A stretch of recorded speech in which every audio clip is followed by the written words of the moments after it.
their family when I accidentally overheard my mom talking to Grandma Miriam.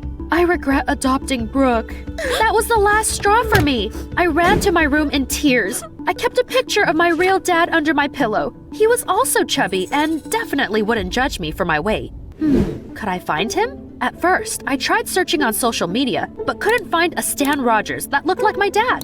That's when I remembered Dad was hired by the Boston Dynamics company before he left me. They would help me, I was sure of it. It's time for a little trip, Brooke. I packed my things and Dad's photo and sneaked outside. I took the bus to the suburbs, where the company's office was located and where I used to live. Wow, everything here looks the same. I called a taxi and arrived at the company's office. The security guard didn't want to let me in for a long time. When I finally managed to get into the building, I found the director's office and confidently walked in. Kids can't come in here. I'm just looking for my dad. His name is Stan Rogers. Here's a picture of him. The man looked at the photo, disinterested, typed his name into the computer, and said that they did not have and had never had an employee by that name. What? Did Dad lie about being hired? What was I supposed to do now? I didn't have a backup plan. I had almost no money left, and I wandered aimlessly around the city. My stomach was growling, it was getting dark, and I had nowhere to go. I found a diner, sat down at a table, and spent the last of my money on hot chocolate. As I drank it, I sadly looked at the photo of my father. Where am I supposed to look for you now? I was beginning to think that I would have to go home, but then the diner owner walked past me and looked at the photo with interest. He looks familiar. Of course, it's Stan Rogers. Do you know my dad? He worked as a dishwasher here for years. A dishwasher? Oh, Dad must have felt embarrassed about his job and lied about working for Boston Dynamics. My mom started calling me. Oh, had they realized I'd run away? I couldn't stop now that I had to leave, so I declined the call and texted my mom that I wouldn't come back because they were better off without me. And then, I asked the diner owner if she knew where I could find Stan Rogers. For some reason, the look she gave me was very sad. I do, honey. Let's go. I'll take you there. The woman seemed sad, but I was over the moon. I could barely believe I got so lucky. We got into her car and drove to... Oh no! No freaking way! We arrived at a cemetery! And then the woman led me to a tombstone. I'm really sorry, honey, but Stan Rogers has been gone for a while now. I couldn't believe my eyes! I fell over in shock, buried my face in the woman's shoulders, and burst out crying like a baby. Now I knew why Dad had stopped visiting me. I had been mad at him for years because I thought he had forgotten about me. But he was gone. There, stop crying. You don't understand. I'm all alone. I don't have anyone. What about Stan's parents, though? Your grandparents? What? Now that I had thought about it, she was right. The woman told me that my relatives didn't live far, and then she even gave me a ride to their house. I walked up to their porch and knocked on their door, excited. A lovely old couple opened it. Who are you, girl? I'm sorry for coming so late. Maybe you should sit down for this. I'm your granddaughter. My name is Brooke. I showed them the photo of my father and told them that I lived in the local orphanage until I was 7, and he used to visit me. They gasped and looked at each other, dumbfounded. Yes, this is our Stan! They invited me in and showed me the room where my dad used to live. It was so exciting. We haven't touched anything here since he moved out. And then we talked late into the night. I found out that my grandparents hadn't even known I existed. They also told me about my dad. He was a good boy, but a little clueless. He dropped out of school and couldn't find a good job. And one day, he started dating a girl from a rich family. Her parents wouldn't let them get married. They took their daughter away to a big city to keep them apart. Could that be my real mom? Dad had never told me anything about her. I didn't even know her name. I asked my grandparents to tell me more about that girl, but they just shrugged and said that they didn't know how to find her and didn't even remember her name. We are old, and our memory is not what it used to be. So many years have passed. I sighed and asked them what happened to Dad. It turned out that he had had poor health. He worked a lot and did not follow his doctor's recommendations. I suddenly remembered that he hadn't looked good the last time I saw him. I felt gutted. My grandparents noticed it and changed the subject. They started asking me about my life. I didn't tell them I'd run away from home and just said I was adopted by a family from Boston and showed them photos of them on my phone. This is my adoptive sister, and this is my mom. I always felt like a stranger living with them, so I wanted to find my real parents. My grandparents looked at the photos and then suddenly said that it was time for them to go to bed. Stay with us for a while. You can take Stan's old room. I was very grateful for the invitation.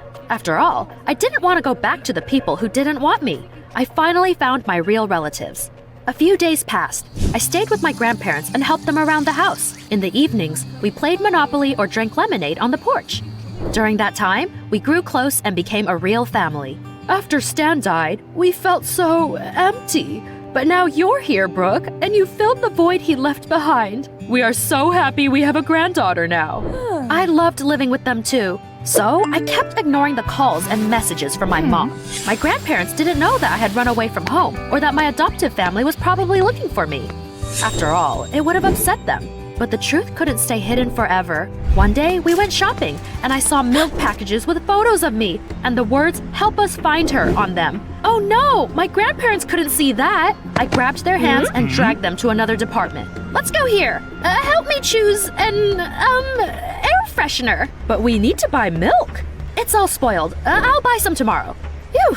I hope they hadn't noticed anything. In the evening, I watered my grandma's flowers and decided to check my social media. However, I couldn't find my phone anywhere. I started rummaging through the drawers in Dad's room and suddenly saw a piece of a photograph. A man and a woman were hugging each other in it. Their faces had for some reason been cropped out, but I was sure those were my mom and dad.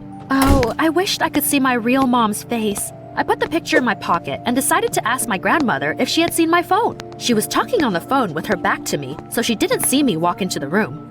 Brooke is here. I know you're looking for her. You can come get her. Wait, was she talking about me? What was she up to? I took a closer look at my grandma and realized it was my phone she was holding. After finishing the call, Grandma turned to me.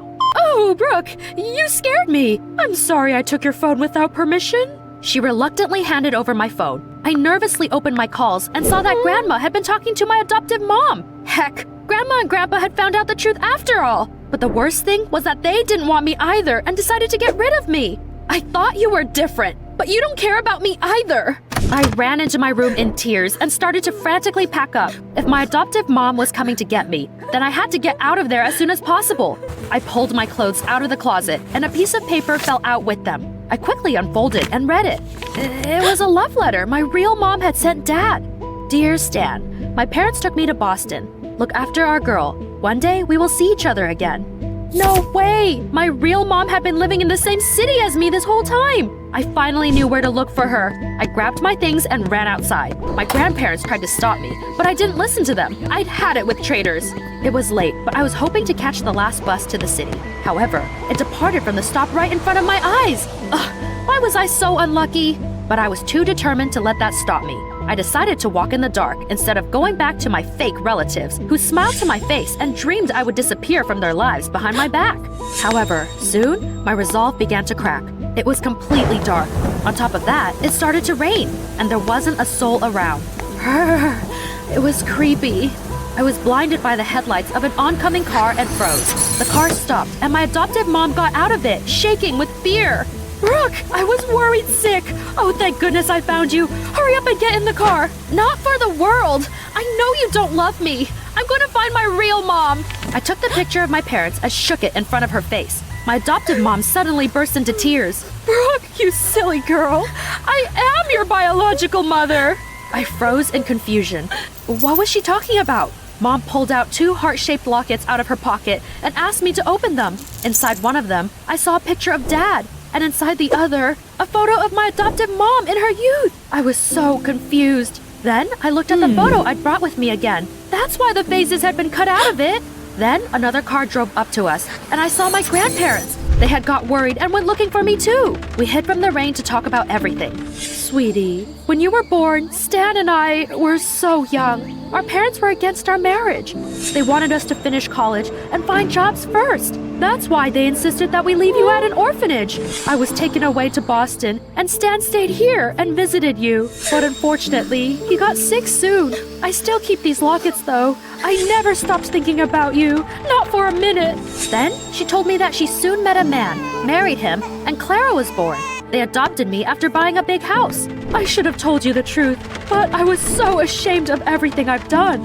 And then, She told me that she wasn't saving up money for my college tuition because she was sure that I would get a scholarship. After all, I was doing great at school. She was also trying to put me on a diet because she was afraid that I might get sick like my biological father. But I heard you telling Grandma Miriam you